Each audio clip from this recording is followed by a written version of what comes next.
July 14th, 2024 question. I have noticed that I do not feel grounded or centered, and it seems as if there is a scattering of the energies that make me up. My hope has always been to do the right thing and be a good person, but my age is advanced, and it doesn't seem that I have satisfied this desire, and I often cannot even gather my thoughts into any kind of cohesive way. Is there any hope for me?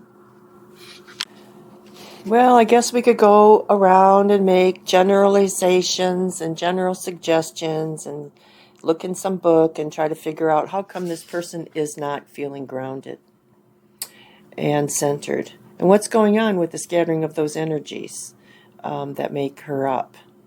And why does she carry the burden for others and have all this chaos and is very unbalanced and is discordant?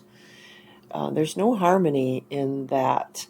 So what I'm going to do is shuffle the deck of tarot cards and pull a card for this question. Because how can you answer this question? I said you can just make oh yes, why don't you do this? Why don't you do that? What are you doing? What have you tried? All that kind of speculation and talking, bantering back and forth and trying to figure it out by talking. No, let's ask the spirit.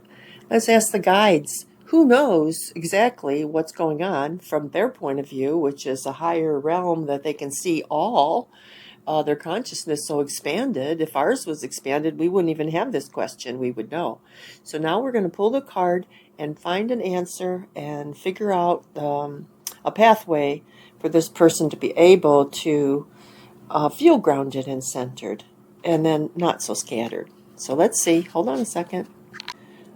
Well, okay. We have key 17, the star. Wow. Let's describe the star. It's a beautiful card. There's this beautiful lady that's naked. And she's kneeling on one knee with that knee on the earth. And the other foot, well, her other foot that's holding her up is in the water, which is like a little pond where she's pouring some water from a pitcher into the water. And then she's also pouring water onto the earth. And said that this is a symbol between the perfect balance between the subconscious of the water and the dry land of matter. So she pours the water of life impartially from two pitchers, and then the water poured on the earth. You can see in the picture that it divides into 5 rivulets, which is represents the 5 senses. And you can also count the rings that come out from the pond water, how it radiates out into 5 concentric circles. And that would also represent the 5 senses. And then you can see a bird in the tree, which is the tree of the mind. And then when you see the stars, this is called the star. And so there are 8 stars, and they each have 8 points, and that represents the cosmic radiant energy. Isn't that cool? That's the card you got for that question. Such a hard life, and then you have this card, which is a card of hope and inspiration and health. It's also the card of meditation, and it shows us that meditation can transmute the personal expressions of cosmic energy as it pours down on us. But we need to listen, and then the truth will unveil itself in the silence. So sometime we're struggling with all of this chaos. You're going to be struggling and very unbalanced. The person is going to have a lot of doubt and pessimism and be very stubborn. There's a lack of perception when you're in that state. And then, there could be some reasons for that, but life doesn't put itself in front of us. We actually walk into it. So we're walking into this state of doubt and pessimism. And then we must like it because we keep it. So we're just going to have to transmute it into something else. So let's see what else we can do with this star card. The star card actually gives us a point of time that we can pull ourselves together. There must have been some turbulence in the past that, contributed to this feeling right now. Of course there was. And then we got cramped down in our flow of energy just really started to flow from fear. And then we had a fear of life and a fear of being who we really are. And we didn't even know who we were anyway, but the fear of being yourself and the fear of what others think of you. Well, that's a big one. What will they think of me? Oh my goodness. But, they're going to think anyway, and we can't change their thinking, and we can't control the way they think. And even if you did something good, they're going to think something about it. And if you did something that they didn't think was good, so to speak, they're going to think whatever they want. So let's just let them be and think whatever they want. So you can see that this is cramping all the life out of you. It drains the life out of you. And then what happens is that itself, if you look at, maybe we have all these daggers around us, and that would create some confrontations. And, we really don't want to have confrontations. So we have turned in on ourselves, maybe, and we start attacking ourselves. Well, we do know that we have this need to be ourselves, and you have a need to be yourself and obey your own internal dictates, whatever others might think. So if you have an urge to do something, just do it. Don't think about it first and wonder, oh, what are they going to do? What are they going to think about me when this and that happens? And because you have an inner drive to have no struggle, our life should be really peaceful. And we don't want to withdraw. So when you realize that the outside influences from society and your friends and your family,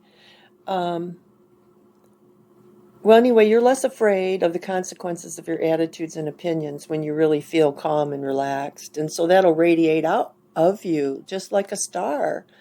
And then there will be more agreeability and more adaptability in the environment when you do your own thing, which is more freely than you did before. And so you might think you're doing your own thing, but how many times are we holding resentment?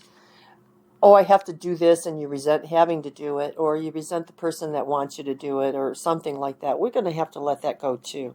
That's really just pointing these daggers at our own heart and hurting ourselves for blaming someone else for making us do this or causing us to do that, or, whatever we do in our own mind. So this is a mental game that we play, and we lingering sometimes in the star phase, and then the energy gets converted to its opposite. So we could have had all these beautiful desires of going out there and this hope and stuff like that, and pretty soon something happens, the doors of life open up, and we really try to develop our potential creatively, and then we do for a little while, but then sometimes we have to remember that we have memories, and the triggers happen, and there are reasons for these triggers that we have not transmuted yet into their opposite or into the neutral of them. And anyway, this is what we want to do, is go into our innermost depths of our psyche and gain better understanding of what actually drives us and what is buried in our unconscious. And basically, I don't know another way to do that besides sitting quietly or being quiet anywhere, and then contemplating, maybe asking a question, what do I need to learn right now? And then just waiting, because if you just sit there and wait, or stand there and wait, or lay there and wait, or something, even if you go to sleep, your answer is going to come from your own higher self. And so we have to deal with the world. And you know what? If you want to ask another question, I don't know if I answered this one, but the star is a card of hope and inspiration. And actually, we get that from our own inner self. We can say that they give you hope, and they inspire you, and they give you health. But no, health comes from within. Inspiration comes from inspiration, which is inside. And hope comes from inside also. Everything comes from the inside. And when we listen, the truth will unveil itself again in the silence. Let's see how it goes. Give me another call.